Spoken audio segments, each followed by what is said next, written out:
అందరికీ నమస్కారం. నేను శిరీష. ఈరోజు మనతో పాటు ఉన్నారు ప్రముఖ తంత్ర జ్యోతిష్యులు, జ్యోతిష రత్న, జ్యోతిష సామ్రాట్ చింత రుక్మేందర్ రావు గారు. గురుగారితో మాట్లాడదాం. గురుగారు నమస్కారం.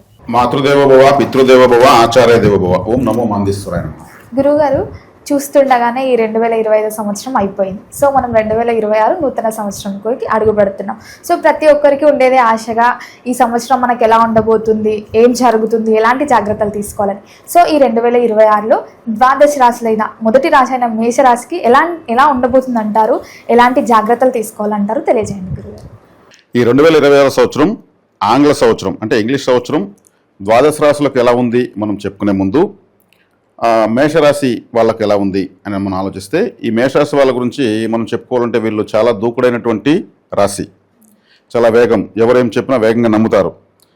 వీళ్ళ యొక్క ప్రాజెక్టులు ఎంతోమందికి చెప్తారు. అంటే ఎక్కువ మంది చెప్పడం వల్ల ఎక్కువ మనకు అవకాశాలు వస్తాయి అనేటువంటి ఆశావహ దృక్పథం ఉన్నటువంటి రాశి మేషరాశి. మేషం అంటే మేక యొక్క తల అని అర్థం. కాలపురుషుడికి మొదటి రాశి కాబట్టి తలే. మీనరాశి పాదాలు అవుతాయి. అంటే మేషం నుంచి 12వ స్థానం వరకు కాలపురుష స్వభావం ఉంటుంది. ఇప్పుడు తల అంటే వీళ్ళు బ్రెయిన్ వర్క్ ఎక్కువ చేస్తారు. అది వీళ్ళ యొక్క పుట్టుకతో వచ్చిన లక్షణం. అది నష్టము లాభం ఆలోచించకుండా ఎప్పుడు ఏదో ఒకటి కొత్తదనాన్ని కనుక్కోవాలి. ఇప్పటివరకు ఎవరు కనుక్కొని మనం ఆలోచిస్తున్నాము.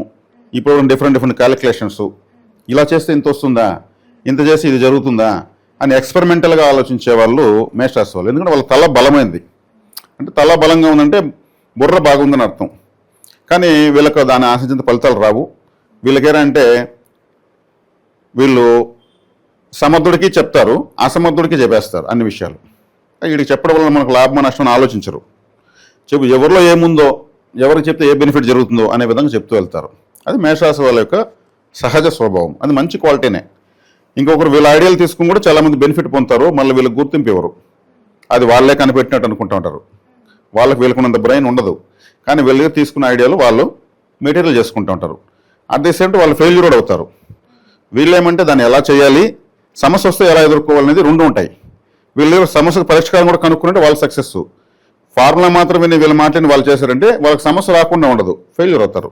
ఇప్పుడు మేషరాశి వాళ్ళు అప్పుడు అనుకుంటారు, నా మాట వినగానే పోయి అప్లై చేశాడు, సమస్య వచ్చినప్పుడు మళ్ళీ నాకు ఫోన్ చేశాడు, ఇప్పుడు ఎలా చేయలేమని. ఇది వీళ్ళకు అతీతమైన సామర్థ్యం అని చెప్పొచ్చు. అట్ ది సేమ్ టైం దాన్ని ఇలా దుర్వినియోగం చేసుకుంటారు తెలియకుండా. వీళ్ళకి తెలివితేటలు ఉన్నాయి, ఒక విధమైనటువంటి అమాయకత్వం కూడా ఉందని చెప్పొచ్చు. అది చెడ్డ లక్షణం కదా. అమాయకత్వం అంటే మనము ఇంకొకరికి అలుసుగా చెప్పేస్తారు. ఇది మేషరాశి యొక్క స్వభావం. ఇక ఈ రాశికి ఈ సంవత్సరం ఎలా ఉంది అంటే, మేషరాశికి లాభంలో రాహువు, వ్యయంలో శని, తృతీయంలో గురువు, పంచమంలో కేతు ప్రధాన గ్రహాలు. దీర్ఘకాల సంచారం చేసేటువంటి గ్రహాలు ఈ స్థితిలో ఉన్నాయన్నమాట. మిగిలిన గ్రహాలు నెలకు ఒకసారి మారిపోతూనే ఉంటాయి. చంద్రుడు 2.5 రోజుకు ఒకసారి మారిపోతుంటాడు. అంటే వేగంగా ప్రయాణించే గ్రహాలు తక్కువ ఫలితాన్ని ఇస్తాయి. ఎక్కువ కాలం ఒకే రాశిలో ఉన్నటువంటి గ్రహాలు ఎక్కువ ఫలితాన్ని ఇస్తాయి. కాబట్టి దీర్ఘ సంచార గ్రహాలు రాహుకేతువులు, గురు శనులు. కాబట్టి వీళ్ళకి ఏలినాటి శని ప్రభావం ఉంది, అది అందరికీ తెలిసిందే. ఏలినాటి శని ప్రభావం ఉన్నప్పుడు ఏమవుతుంది, ఎక్కువగా కష్టాలు ఉంటాయనేసి అందరికీ తెలుసు. మేషరాశి వాళ్ళు ఏలినాటి శని ఉన్నా కష్టపడతారు, లేకపోయినా కష్టపడతారు. వాళ్ళ స్వభావం అది. ఎందుకంటే వాళ్ళకు బాధకాధిపతి శనేశ్వరుడే. శనేశ్వరుడు అంటే కష్టపెట్టే గ్రహం అని అందరికీ తెలుసు. అంటే పని చేయిస్తాడు. వీళ్ళకి మాత్రం ఫలితం తక్కువ ఇచ్చి పని చేయిస్తాడు. వీళ్ళ రాశికి లేదా వీళ్ళ లగ్నానికి బాధకాధిపతి, అంటే బాధ పెడుతూనే ఉంటాడని అర్థం. అదన వీళ్ళు బ్రెయిన్ వర్క్ కాబట్టి ఒకటి ఫెయిల్ అయితే ఇంకోటి చేసుకుందాము, మనకు లేని ఐడియాలా అనే ఒక ధీమా కూడా ఉంటుంది వీళ్ళకు. తల సూచిస్తుంది కాబట్టి ఒక విధంగా హెడ్ వెయిట్తో కూడా ఉంటారు వీళ్ళు. ధీమా. వీళ్ళ రాశిలోనే సూర్యగ్రహము ఉచ్చస్థితి పొందుతుంది. సూర్యగ్రహం అంటే గ్రహరాజు కదా. గ్రహరాజు మేషంలోనే పవర్ఫుల్గా ఉంటాడు. నెంబర్ 1 కదా ఆయన. సంఖ్యాసంలో నెంబర్ 1 చెప్తారు. ఈ రాశిలో ఉచ్చస్థితి పొందుతాడు. ఇక్కడ వీళ్ళకి ప్రచారం ఎక్కువ, పబ్లిసిటీ ఎక్కువ, ఎఫర్ట్ ఎక్కువ, నాలెడ్జ్ ఎక్కువ, టాలెంట్ ఎక్కువ, రిజల్టే తక్కువ. శనేశ్వరుడే కారణం. లాభాధిపతి శని కావడం వల్ల వీళ్ళు ఫలితాన్ని మాత్రం ఇవ్వడు. ఇలా వీళ్ళు కొద్ది ఫలితాలతో జీవితంలో నిదానంగానే ఒక స్థాయికి అయితే వెళ్తారు. టైం పడుతుంది. కాబట్టి మేషరాశిలో ఉన్న వాళ్ళు మనం ఇప్పుడు సంవత్సర ఫలితాలు చెప్తున్నాము, ఈ సంవత్సరం మీరు సూపర్ స్టార్లు అని మనము అటువంటి ఆడంబరమైన జ్యోతిషం ఇప్పుడు చెప్పలేదు. ఎందుకంటే మేషరాశిలో విద్యార్థులు ఉంటారు, వివాహం చేసిన వాళ్ళు ఉంటారు, ఉద్యోగ ప్రయత్నాలు చేసే వాళ్ళు ఉంటారు, నడవయస్కులు ఉంటారు, వృద్ధాప్యంలో ఉన్నవాళ్ళు. సూపర్ అంటే ఎవరికి సూపరు? అప్పుడే పుట్టిన బిడ్డకి బొమ్మలు అవసరం, పెళ్లి చేసిన వాడికి అవసరం, ఉద్యోగం చేసేవాడికి ఉద్యోగం అవసరం, పెండ్లైన వాడికి పిల్లల పోషణకు సంపాదన అవసరం, ముసలి వాళ్ళకు ఓపిక అవసరం. కాబట్టి అందరికీ ఈక్వల్గా చెప్పలేం. కాకపోతే వీళ్ళకు ప్రోత్సాహకరమైనటువంటివి, నిజంగా వ్యతిరేకత ఉన్నా కానీ ధైర్యాన్ని చెప్పేటువంటి దారి చెప్పే జ్యోతిష్యమే తంత్ర జ్యోతిష్యం. అది మన విధానం. కాబట్టి ఇక్కడ వచ్చేసరికి ఓవరాల్గా ప్రధాన గ్రహాల అమరిక తీసుకుని మనం చెప్తామన్నమాట. ఇప్పుడు ఈ సంవత్సరం ఫిబ్రవరి నెలలో వీళ్లకు సప్తగ్రహ కూటమి ఉంది. సప్తగ్రహ కూటమి అంటే 7 గ్రహాలు. సప్త అంటే 7 గ్రహాల కూటమి. ఇది 12 రాసులకు ఉంది. 7 గ్రహాలు ఒకే స్థానాన్ని చూడడము, లేదు కలిసి ఉండడము. ఇదే ఈ సప్తగ్రహ కూటమి సందర్భంలోనే కాలసర్పదోష ప్రభావం కూడా ప్రారంభమవుతోంది. దీని ప్రామాణికంగా తీసుకోవాలి. ఫిబ్రవరి నెలలో స్టార్ట్ అవుతుంది ఇది. ఇప్పుడు ఈ కాలసర్పదోషం అంటే ఏమి? రాహుకేతుల మధ్యలో అన్ని గ్రహాలు ఉండడము, రాహుకేతులు ఉన్నట్టుగా అక్కడి నుంచి మళ్ళీ అన్ని గ్రహాలు శాసించబడము. రాహుకేతులు అంటే ఏమి? వాళ్ళు సర్పగ్రహాలు. రాహు అంటే ఆశ, కేతు అంటే నిరాశ. కలియుగంలో వీళ్ళిద్దరికీ పవర్ ఎక్కువ. గురువు శుక్రుడు అంటూ ఉంటారు, వాళ్ళంతా ఏమి వాళ్ళ సెకండరీనే. బ్రహ్మదేవుడు వరం వీళ్ళిద్దరికీ, మీరు గ్రహకారకత్వం ఇస్తున్నాము, కలియుగం నుంచి మీ ప్రభావం ఎక్కువ ఉంటుందని. కలియుగంలో ఏముంది? అందరికీ ఆశాజీవులు, తీరకపోతే నిరాశ. ఈ ఆశ నిరాశలు రాహుకేతులు. వాళ్ళిద్దరి మధ్యలో గ్రహాలు తగులుకుంటే ఏ రాజయోగము ఖర్చు పెట్టలేరు, విత్డ్రా చేయలేరు, అదృష్టాన్ని విత్డ్రా చేయలేరు. ఈ రాహుకేతుల మధ్యలో 7 గ్రహాలు, మిగిలిన 7 గ్రహాలు బంధించబడుతున్నాయి. అప్పుడు ఏమైంది? కాలసర్ప దోషం అయింది. అప్పుడు ఇక్కడ వచ్చే కాడికి మేషరాశి వాళ్ళకి ఇది బెనిఫిట్. ఎందుకంటే లాభస్థానంలో వీళ్ళకి లాభస్థానంలో మొత్తము 7 గ్రహాల ప్రభావం ఉంది. ఏలినాటి శని ఉంది, శనేశ్వరుడు వ్యయంలో ఉన్నాడు, దానికి వీళ్ళు చింతించాల్సిన పని లేదు. లాభస్థానంలో సప్తగ్రహ కూటమి. లాభంలో 7 గ్రహాలు ఉంటే ఏముంటుంది? దాని పేరు లాభం. లాభంలోకి వీళ్ళకి స్ట్రెంగ్త్ పెరుగుతుంది, మెజారిటీ పెరుగుతుంది, ఓటు బ్యాంక్ ఎక్కువ ఉంది. 9 గ్రహాలు అంటే 7 గ్రహాలు లాభంలో ఉన్నాయి. కాబట్టి వీళ్ళకి ఇది శుభ సూచకం. కాబట్టి వీళ్ళు విక్టరీ కొడతారని చెప్పచ్చు. అంతే, ఖచ్చితంగా కొడతారు, ఎటువంటి డౌట్ లేదు. వారి సామర్థ్యానికి వాళ్ళు, ఇప్పుడు నేను చెప్పిన ధీమా కూడా ఉండకూడదు, వీళ్ళకి ధీమా కూడా పెరిగిపోతుంది ఒక్కోసారి. ఎందుకంటే కొంచెం హెడ్ వెయిట్ ఉన్నప్పుడు ధీమానే ఉంటుంది. నాకేమి, నేను నెంబర్ 1, నాకు డబ్బు రాకున్న పర్లా, నన్ను 10 మంది నా గురించి చెప్పుకుంటే చాలు అనేటువంటి తత్వం ఆటోమేటిక్గా ఉంటుంది. ఆ గుర్తింపు కోరుకుంటారు. ఆ సంతోషంతో వీళ్ళని కానీ బాగా ఒక గొప్ప విజయం సాధించి వీళ్ళని పొగిడితే 1 వీక్ సరిగ్గా ఆనందంతో తినరు. మనకెంత గుర్తింపు వచ్చింది. అది ఒక విధంగా చైల్డిష్ మెంటాలిటీ అని చెప్పొచ్చు, ఒక అమాయకత్వం అని చెప్పొచ్చు, మంచి లక్షణమే.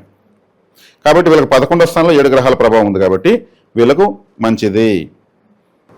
అలాగే గురుగారు, ముఖ్యంగా ఈ 2026 నూతన సంవత్సరం నుంచి ముఖ్యంగా చూసుకుంటే విద్యార్థులకు ఎలా ఉండబోతుంది అంటారు? మరి విద్యార్థులకు తీసుకుంటే కూడా ఇప్పుడు మేషరాశి వాళ్ళకి అన్నాం కాబట్టి విశేషణ ఫలితాలు ఉంటాయి. విద్యార్థులకు, యువకులకు, వివాహ వయసు ప్రయత్నాలు చేసే వాళ్ళకు, అన్ని వర్గాల వాళ్ళకు బాగుంటుంది.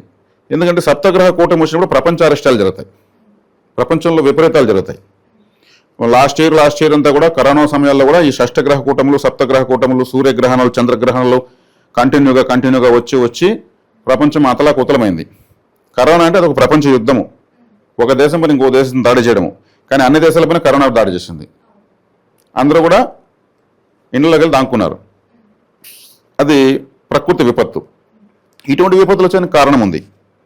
ఈ ఇయర్లో కూడా ఖచ్చితంగా వస్తుంది, దాంట్లో ఎటువంటి సందేహం లేదు. అంటే యుద్ధాలు రావచ్చు, భూకంపాలు జరగచ్చు, సునామీలు రావచ్చు.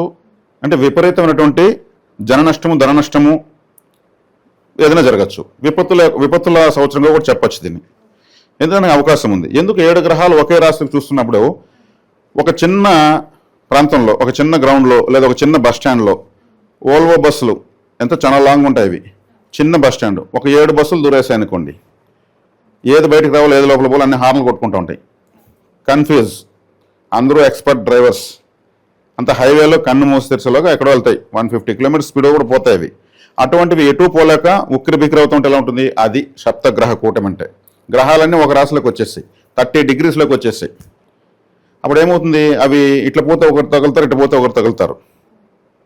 మన గ్రహాలు కూడా శత్రు మిత్రత్వాలు ఉంటాయి, కానీ వాళ్ళు మన పక్కన ఉంటే మనం కంఫర్ట్గా ఉంటామా? కాబట్టి ఈ గజిబిజి గపదని అనేటువంటి పరిస్థితి కుంభరాశిలో ఏర్పడుతూ ఉంది. కుంభము అంటే ఏమి? కుండ. మరి కుండలోకి వెళ్ళిపోతున్నాయి 7 గ్రహాలు. కుండలో ఊపిరాడదు, లోపల ఏమో తెలియదు. కుండ కనిపిస్తుంది, పాలున్నాయా, నీళ్ళున్నాయా, అమృతం ఉందా, విషం ఉందా, అది ఒక రహస్యం. అందుకే కుంభరాశి వాళ్ళు అత్యంత రహస్యమైనటువంటి వాళ్ళు అని చెప్తారు.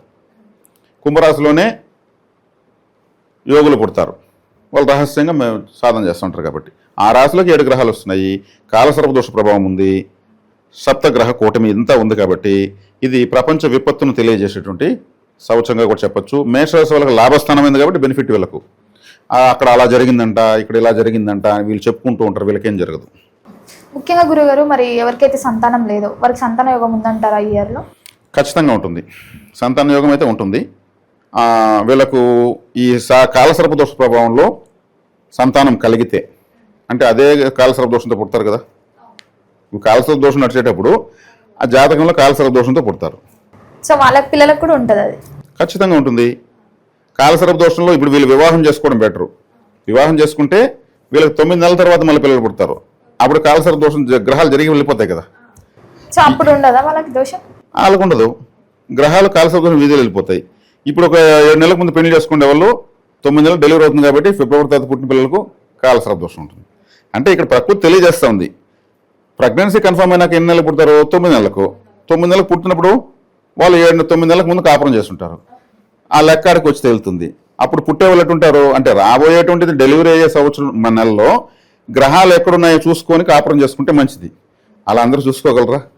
అందుకే వివాహం, సంతానం, జననం, మరణం దైవ నిర్ణయాలు.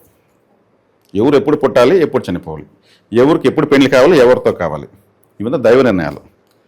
అలాగే గురుగారు, ముఖ్యంగా సినీకారులకి అలాగే రాజకీయ రంగంలో ఉన్న వారికి ఎలా ఉండబోతుంది? రాజకీయ రంగము, సినీ రంగం వాళ్ళకి అత్యద్భుతంగా ఉంటుంది, చాలా చాలా బాగుంటుంది. లాభస్థానంలో 11 గ్రహాలు రావడము అంటే మెజారిటీ ప్లానెట్స్ మొత్తము లాభంలో ఉండడం చాలా చాలా మంచిది. వీళ్ళకి ఇప్పుడు వచ్చి సంపాదించిన కీర్తి ప్రతిష్టలు జీవితాంతం గుర్తుండిపోయేటువంటి ఫలితాలు ఇస్తాయి. స్టార్డమ్ బాగా వస్తుంది. అంటే 1-2 అవకాశాలతోనే స్టార్స్ అయ్యే వాళ్ళు ఉంటారు. ఎంతో స్టార్ లాగా ఒక వెలుగు వెలిగి ఈ మధ్యకాలంలో డౌన్ అయిపోయి అవకాశాలు లేకుండా ఉన్న వాళ్ళకు ఒక అవకాశం దొరికినా కానీ మళ్ళీ పూర్వ వైభవాన్ని పుంజుకునేటువంటి స్థాయి ఉంటుంది. 2 సూర్యగ్రహంలో 2 చంద్రగ్రహాలు జరుగుతున్నాయి. ఆ సూర్య చంద్రగ్రహాల ప్రభావం కూడా ప్రపంచ విపత్తు పైన పనిచేస్తుంది. మన దేశంలో ఒక 2 కనిపిస్తాయి, 2 కనిపించవు. ఇప్పుడు మార్చి, ఆగస్టు మాసాల్లో జరుగుతాయి. కానీ మనకు కనిపించకపోయినా ప్రపంచారిష్టం మాత్రం సూచిస్తూ ఉంది. అంటే గ్రహణాలు కూడా విశేషమైనటువంటి నెగటివ్ని విడుదల చేస్తాయి. ముఖ్యంగా గురుగారు, అన్నదాత రైతులకు ఎలా ఉండబోతుంది అంటారు ఈ ఇయర్? రైతులు అంటే ఇప్పుడు ఇక్కడ మేషరాశికి ద్వితీయాధిపతి, ద్వితీయం అంటే వృషభం, వృషభం అంటే ఎద్దు, ఎద్దు అంటే వ్యవసాయం చేస్తున్న అర్థం, అంతే కదా. ప్రాచీన కాలంలో వృషభ రాశి ధనస్థానంగా పెట్టారు, ఇప్పుడు కూడా ధనస్థానమే. అది డబ్బు ఎప్పుడు వస్తుంది? ఇప్పుడంటే ఎన్నో వచ్చాయి. ప్రాచీన కాలంలో వృత్తి అది వ్యవసాయమే, వ్యవసాయం చేస్తే కానీ డబ్బు రాదు, అందుకే దాన్ని ధనస్థానం చేశారు. షేర్ మార్కెట్లో కూడా ఎద్దును సింబల్గా పెట్టారు, బుల్ రన్ అంటారు. వాళ్ళని జ్యోతిష్యం చూసి పెట్టాలి, అది ఆటోమేటిక్గా వెళ్ళిపోతుంది సింబల్ అక్కడికి. కాబట్టి వృషభ రాశికి అధిపతి శుక్రుడు కూడా లాభంలోకి వచ్చి సప్తగ్రహ కూటంలో ఉన్నాడు కాబట్టి వీళ్ళకి ధనపరంగా బాగుంటుంది. ఇప్పుడు అన్ని విధాలా బాగుంటుంది అన్నప్పుడు ఆటోమేటిక్ ధనపరంగా బాగుంటుంది, అన్నీ బాగుంటాయి. ధనం మూలం ఇదం జగత్. కాబట్టి డబ్బుతోనే 99 పనులు మనం చేయగలుగుతాం. ఆలోచనలు, మాటలు, ఇవిధ నిద్ర, ఇవే మనం డబ్బు లేకుండా చేయగలుగుతాం. మిగతా అన్ని డబ్బుతో చేయాల్సినవే. ఆ ధన స్థానానికి అధిపతి లాభంలోకి రావడము, లాభంలో రాహు ఉండడము. Rahu amplifying planet. ఎక్స్పాన్షన్ అంటే డెవలప్ చేయడము, యాంప్లిఫైయింగ్ అంటే వెదజల్లడము. ఈ రాహు లాభంలో ఉన్నాడు, అదే వీళ్ళకి విశేషమైన రాజయోగం. ఇంకొక ప్లస్ పాయింట్ ఏమంటే రాహు ఇక్కడ సంవత్సరంన్నర ఉంటాడు వచ్చిన మొదలుకొని, అక్కడి నుంచి మళ్ళీ 10వ ఇంట్లోకి 1 సంవత్సరంన్నర పోతాడు. అంటే 3 సంవత్సరాల పాటు కుంభము, మకరంలో ఉంటాడు. ఈ 3 సంవత్సరాల పాటు రాజయోగమే. ఏలినాడ్సిన ఉందని వీళ్ళు బెంగ పెట్టుకోవాల్సిన అవసరం లేదు. మస్కా కొట్టించే గ్రహం రాహు లాభంలో ఉన్నాడు. ఇప్పుడు ఒక ఆఫీసర్ ఉంటాడు, ఆఫీసరు చాలా స్ట్రిక్ట్ ఆఫీసరు, మనం కనిపించినంతా నమస్తే సార్ బాగున్నారా, కాఫీ తాగండి, టీ తాగండి అంటే ఉంటే పర్లేదే అంటూ ఉంటాడు. ఆయనతో నిజంగా మనకు పని వచ్చినప్పుడు మనం వెళ్ళామనుకో మన పని ఫాస్ట్గా చేస్తాడు. అలా గ్రహాలను మనం మస్కా కొట్టుకోవడమే. ఈ రాహు వచ్చి ఈ బలాన్ని ఇస్తాడు. ఏలినాడ్సిన అడ్డం పెట్టుకుని భయపడిపోయేసి ఎవరెవరు ఏదో చెప్పేస్తున్నారని ఏదేదో పరిహారాలు చేయాల్సిన అవసరం లేదు. ఇది పరిహారం సమయమే, కానీ పరిహారం వీళ్ళకి అవసరం లేదు. రాహు లాభంలో ఉన్నాడు. 7 గ్రహాలు సప్తమ స్థానాన్ని, లాభస్థానాన్ని చూస్తున్నాయి. కాబట్టి మేషరాశి వాళ్లకు సంపూర్ణ సంవత్సరంగా చెప్పచ్చు. ఎందుకంటే వాళ్ళని పొగిడేది నాకు అవసరం లేదు. నేను ప్రతి రాశి వాళ్ళ గొప్పతనం ఇట్లే చెప్తాను. ప్రతి రాశి గొప్పదే. 12 రాశుల వాళ్ళు పుట్టకపోతే ప్రపంచం లేదు. నిజంగా కష్టం ఉంటే చెప్తే దానిలో అర్థం ఉంది. వీళ్ళ కష్టం ఉంది, ఫలితం ఉంది ఈ సంవత్సరం. అలాగే గురుగారు ముఖ్యంగా ఈ ఇయర్ అంతా అనుకూలంగా ఉండాలంటే ఎలాంటి పరిహారాలు చేయమంటారు, ఏ దైవాన్ని పూజించాలి? ధీమా తగ్గించుకోవాలి, ఒకటి అవకాశాలు వస్తాయి, వాటిని ఏది నెగ్లెక్ట్ చేయకుండా ప్రతి ఒక్కదాన్ని వీళ్ళు మెటీరియల్ చేసుకోవాలి ఒకటి. రెండోది వచ్చేకాడికి ఇంకా వీళ్ళ సహజ స్వభావం, వీళ్ళు 10 మందికి ఉపయోగపడే రాశి కాబట్టి మేషం అంటే ఏమి, తలలోనే కదా ఐడియాలు వస్తాయి ఎవరికన్నా, ప్రపంచం ఎవరికైనా తల ఉంటుంది. వీళ్ళ సలహాలు సూచనలు అనవసరమైన వాళ్ళకు, గతంలో వీళ్ళని బాధ పెట్టిన వాళ్ళకు సహకారాలు ఇవ్వకూడదు. ఎంతైనా కానీ సహాయం చేయకూడదు అంటారండి మీరు అనొచ్చు, కానీ వీళ్ళని బాధ పెట్టడానికి వాళ్ళే తయారవుతారు. మళ్ళీ ఎవరికైతే సహాయం చేస్తారో వాళ్ళు బాధపడతారు, వాళ్ళకు సహాయం చేయొచ్చు. ఎందుకంటే వీళ్ళు హెల్పింగ్ నేచర్ ఎక్కువ. ఒక్కొక్కప్పుడు వీళ్ళకు న్యాయం జరగకుండా వీళ్ళు స్వార్థంగా కూడా ఆలోచించి మనకు వస్తే చాలు సెల్ఫిష్గా కూడా మారిపోతారు. చేసి ఈవిడికి చేసే ఏం ప్రయోజనం లేదు, అటువంటిప్పుడు మనం ఎందుకు ఈవిడికి చేయాలా, మోసమే చేద్దామని కూడా తయారైపోతారు. మోసమైన, న్యాయమైన, కన్ఫ్యూజన్ అయినా, కోపమైన, సంతోషమైన, బాధ అయినా, దుఃఖమైన, ఏదైనా క్యాపిటల్ సిటీ ఢిల్లీలాగా తల ఆ రాశి వాళ్ళు వీళ్ళకు కడుపు గాలి, వీళ్ళు స్వార్థపరులు కూడా కొంతమంది తయారైపోతారు. మేము ఎంతో చేసాము, అందరూ కూడా సహాయం చేసే వరకు, ఆ తర్వాత తిరిగి మాకే తలకు బొక్క పెడుతున్నారని. కాబట్టి వీళ్ళు ఆలోచించుకుని అలా పోవడం మంచిది. కలిసి వచ్చే సంవత్సరం కాబట్టి అవకాశాలు బాగున్నాయి. వ్యక్తిగత జాతకరీత్యా ఏదైనా దుర్దశలు జరుగుతా ఉంటే అది మనకు తెలియదు. ఇప్పుడు మనం ఏం చెప్తున్నాము, గోచారం ప్రజెంట్ చార్ట్ చెప్తున్నాం అంతే, వాళ్ళ బర్త్ చార్ట్ చెప్తున్నా మనకు తెలియదు కదా. ఇప్పుడు నేను తరచూ చెప్తూనే ఉంటాను, 700 కోట్ల జనాభా ఉన్నారు, 700 కోట్ల జాతకాలు ఉన్నాయి. ఇంకో 100 కోట్లు పుడతారు, 100 కోట్ల జాతకాలు వస్తాయి. మేషరాశి వాళ్ళందరికీ తమ వేలముద్ర ఒకటే ఉంటుందా? అన్నీ మారిపోతాయి. బ్లడ్ గ్రూపు, 4 ఫాదర్స్, ఫ్యామిలీస్, వాళ్ళ ఇంటి దేవుళ్ళు అన్నీ మారిపోతాయి. ఇక్కడ మనము సంవత్సర ఫలితాలు చెప్పడం వల్ల వాళ్ళకి ఏదైనా హెచ్చు తగ్గులు ఉంటే సర్చ్ చేసుకునే విధానం చెప్పిస్తాం కాబట్టి ఇది తోడ్పడుతుంది. వ్యక్తిగత జాతకమే 100% పనిచేస్తుంది. ఓవరాల్గా గురుగారు ఈ 2026 నూతన సంవత్సరం మేషరాశి వారికి ఎలా ఉండబోతుందో తెలియజేసినందుకు ధన్యవాదాలు. ధన్యవాదాలు.